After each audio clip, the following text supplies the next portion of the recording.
भगवान की जय। बोले कार्तिकेय ठाकुर जी की जय। कार्तिक महात्म की जय। आज है 10वां अध्याय। मायापति नारायण के चरणों में शीश नवाए। 10वां अध्याय कार्तिक लिखूं नारायण राय। बोले श्री कृष्ण भगवान की जय। राजा पृथु ने कहा, हे देव ऋषि, आपको नमस्कार है। कृपा कर आप यह कहिए कि जिस समय भगवान शंकर ने अपने माथे का तेज क्षीर सागर में डाल दिया तो उस समय क्या हुआ? नारद जी ने कहा, हे राजन, जब भगवान शंकर ने अपना वह तेज क्षीर सागर में डाल दिया तो उस समय वह शीघ्र ही बालक होकर गंगा सागर के संगम पर बैठकर संसार को भय देने वाला रुदन करने लगा। उसके रुदन से समस्त संसार व्याकुल हो उठा। लोकपालों के मन में भी व्याकुलता हुई। चराचर चलायमान हो गया।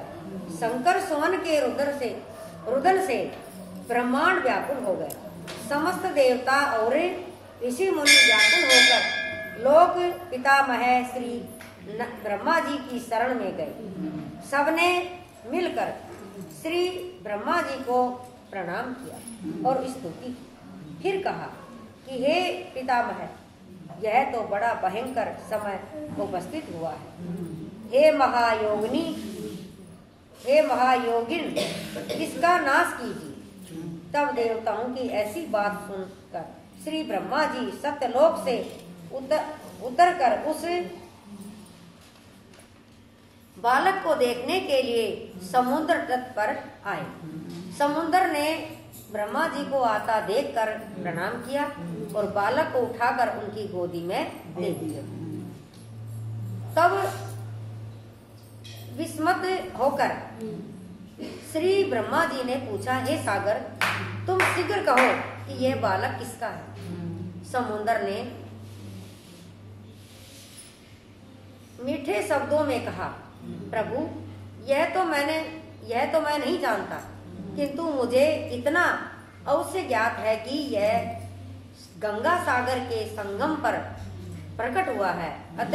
अतएव हे जगत गुरु, आप इस बालक का जात कर्म आदि संस्कार कीजिए। इसका जातक फल बताइए और तब फल बताइए। नारद जी कहने लगे कि इधर तो सागर ब्रह्मा जी के गले में हाथ डालकर बार बार उनका आकर्षण कर रहा था और फिर तो उसने ब्रह्मा जी का गला इतनी जोर से पकड़ा कि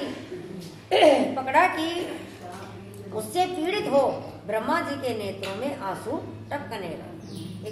सागर तो उसका सम्मान कर रहा है और उसका बेटा जो सागर का जो है वो जालंधर, वो उसने उसका गला पकड़ लिया। इसी प्रकार से ब्रह्मा जी ने अपने दोनों हाथों का जोर लगाकर अपना गला छुड़ाया और सागर से कहा, हे सागर, सुनो, मैं तुम्हारे पुत्र का जातक फल कहता हूँ।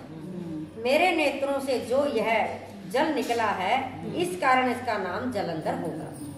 यह उत्पन्न होने के साथ ही तरुण हो गया।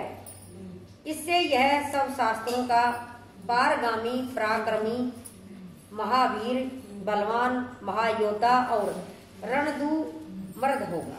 यह बालक सब दैत्यों का अधिपति और भगवान विष्णु को जीतने वाला होगा तथा यह कहीं भी न हारेगा, कहीं पर भी नहीं हारेगा। एक भगवान शंकर को छोड़कर यह सबसे अवध्यय होगा, अलग होगा। जहाँ से उत्पन्न हुआ है फिर वहीं जाएगा। इसकी स्त्री बड़ी पतिव्रता, सौभाग्यशालिनी, सर्वांग सुंदरी और परम मनोहर, मिष्ट भाषणी तथा शीलवान होगी।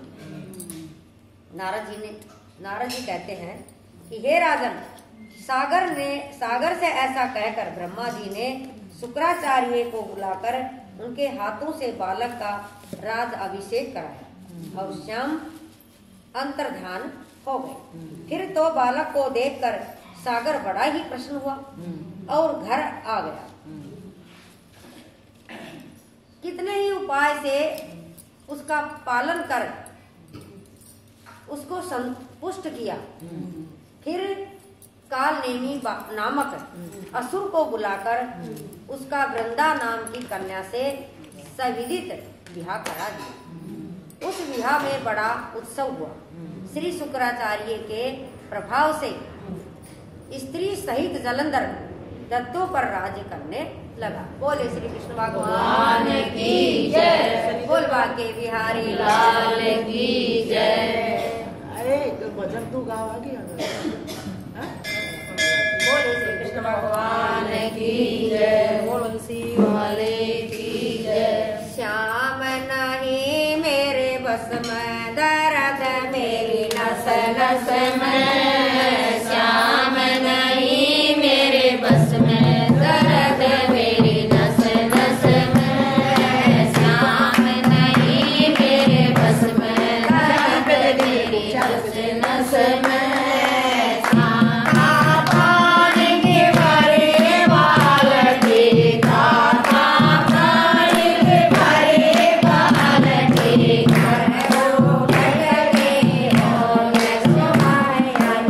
तो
गोविंद हरे